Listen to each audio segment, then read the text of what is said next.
Jenazah pasien positif COVID-19 ditolak di beberapa daerah ketika hendak dimakamkan.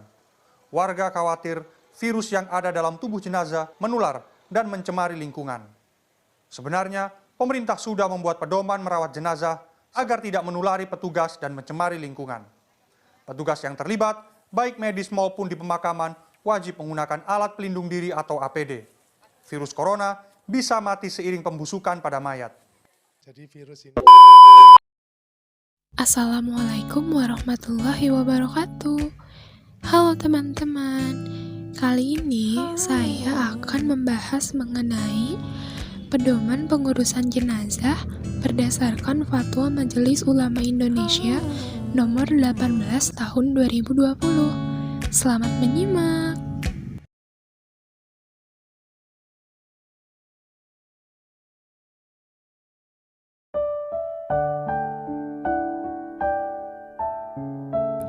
Yang pertama, jenazah dimandikan tanpa dibuka pakaiannya.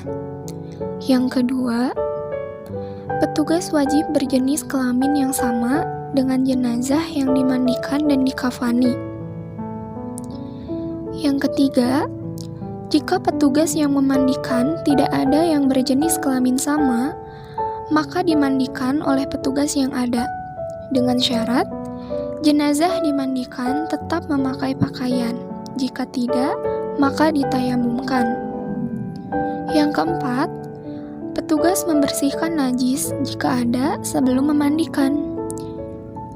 Yang kelima, petugas memandikan jenazah dengan cara mengucurkan air secara merata ke seluruh tubuh. Yang keenam, jika atas pertimbangan ahli yang terpercaya bahwa jenazah tidak mungkin dimandikan, maka dapat diganti dengan tayamum sesuai ketentuan syariah, yaitu dengan cara 1. Mengusap wajah dan kedua tangan jenazah minimal sampai pergelangan dengan debu. Yang kedua, untuk kepentingan perlindungan diri, saat mengusap, petugas tetap menggunakan APD atau alat pelindung diri. Cara yang ketujuh, jika menurut pendapat ahli yang terpercaya bahwa memandikan atau menayamumkan tidak mungkin dilakukan karena membahayakan petugas, maka berdasarkan ketentuan darurat syariah, jenazah tidak dimandikan atau ditayamumkan.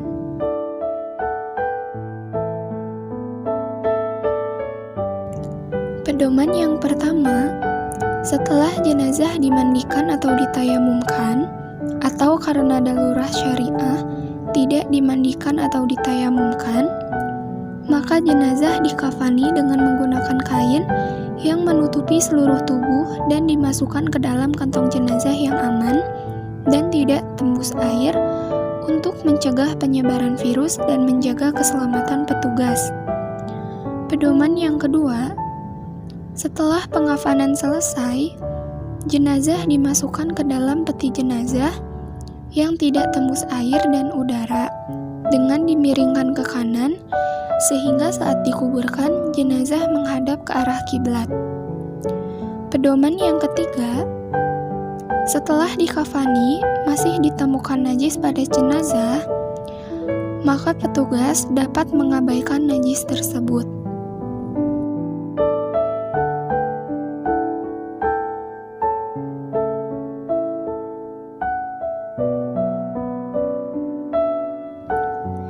Pedoman yang pertama, disunahkan menyegerakan sholat jenazah setelah dikafani.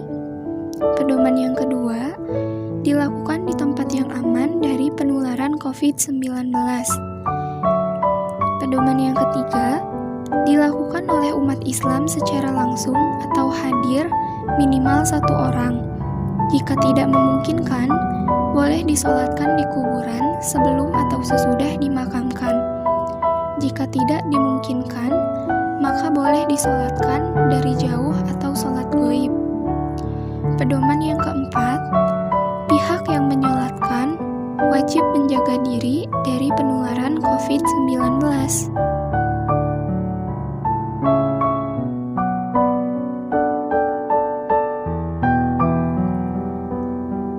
Pedoman yang pertama dilakukan sesuai dengan ketentuan syariah dan protokol medis.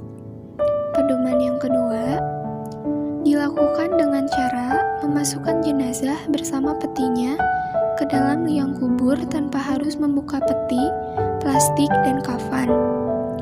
Pedoman yang ketiga, penguburan beberapa jenazah dalam satu liang kubur dibolehkan karena darurat. Al-Darurah al-Syariah, sebagaimana diatur dalam ketentuan Fatwa MUI nomor 34 tahun 2004 tentang pengurusan jenazah, Tajhiz al-Janaiz dalam keadaan darurat. Nah, teman-teman, itulah tadi video dari saya. Semoga video yang saya tampilkan tadi dapat bermanfaat untuk kita semua, terlebih untuk diri saya sendiri. Segala kekurangan hanya milik Allah Subhanahu wa Ta'ala.